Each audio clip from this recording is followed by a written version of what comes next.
top story of this evening. The Reserve Bank of India, in a very significant move, has proposed important changes for non-banking financial companies or NBFCs.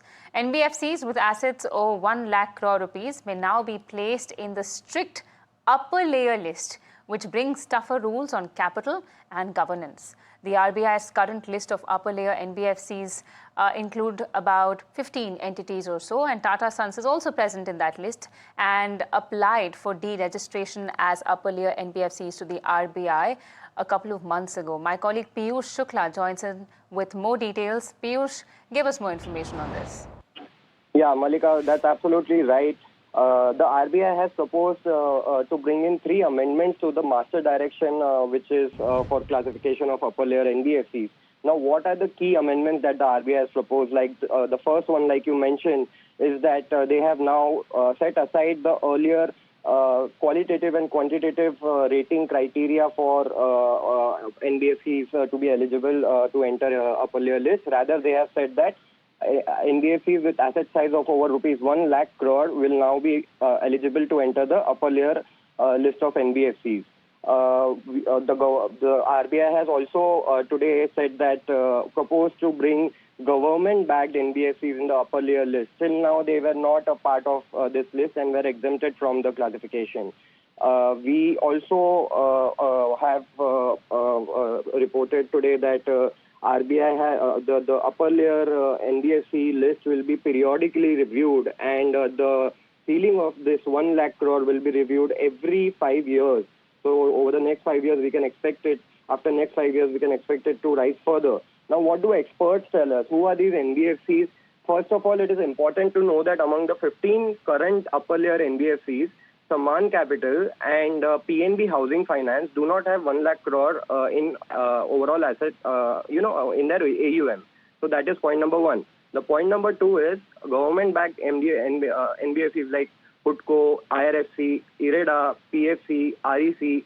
These are some of the government-backed NBFCs which have over 1 lakh crore rupees of AUM, and we can expect these entities to fall under the upper layer category going ahead. And this is a very important development in this particular the amendments that RBI has brought in. These 5 will be the next entrants in the upper layer NBFC list.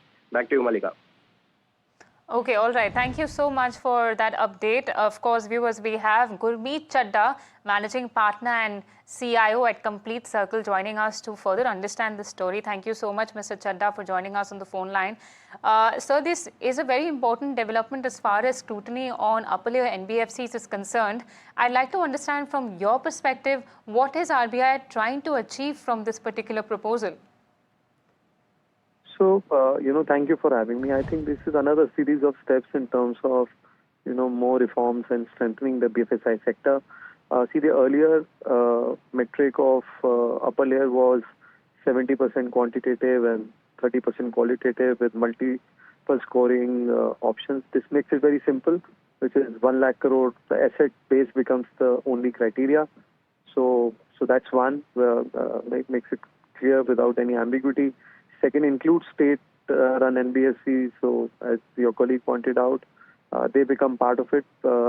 And third, it also allows you to use the state-backed guarantee and state bonds as an instrument of credit risk. Now, this is important, and probably I would want to hear more details on this because this will have implications on both risk management and excess capital or whatever is available. So I think it's a welcome step. Reduces risk in the system for large NBFCs, which are systematically important. The capital requirements accordingly would change, and some of the current ones in the list will move out. Some of the new ones will join in. But overall, makes the system robust and makes the process very simple. Mr. Chhatta, you pinpointed that some of them may move in and move out, and from that perspective, we also know that Tata Sons had applied for a deregistration as an upper layer NBFC, and if that were to go through, what kind of implications do you see, and would that also, in a way, inspire others to follow suit? Yeah, I mean, currently it would be very speculative to comment on it because the SP Group obviously wants Tata Sons to list. Now, whether RBI makes an exception and allows it to deregister, we'll have to probably see. And this is a discussion paper. The changes will take time to come in. So, but if Tata Sons were to list, obviously leads to a lot of value unlocking, in that entity. But let's see. As I said, very early to comment and to speculate. Mr. Chhatta, just one last question. How does this move really affect the end consumer? Is there something important that we must take away from this news? Not really. It doesn't. So the larger ones, anyways, are well capitalized, and but it's important from as I said, state-run NBFCs. They come under this the PFCs and RSCs of the world.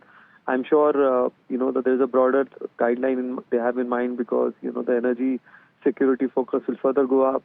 The financing requirements will change as India builds now on its energy security. Especially the power lenders and the infra lenders, I think, would become more robust. So nothing from an end consumer.